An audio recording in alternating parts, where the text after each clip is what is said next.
ません。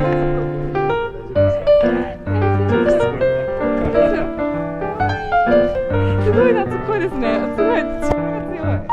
可愛い。しつけ教室に入れちゃって。すごい。そうだったんですね。その時に後ろでちっちゃい子が育ってる。なるほど。小さい子はガツガツいっちゃう。だから小さい子得意なんですね。可愛い。ただ本人がずっと大きくなってる。100% みんな逃げられる。気づいてないです。そう。まだもう本当こんなだった。そうなんですね。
ももちゃん。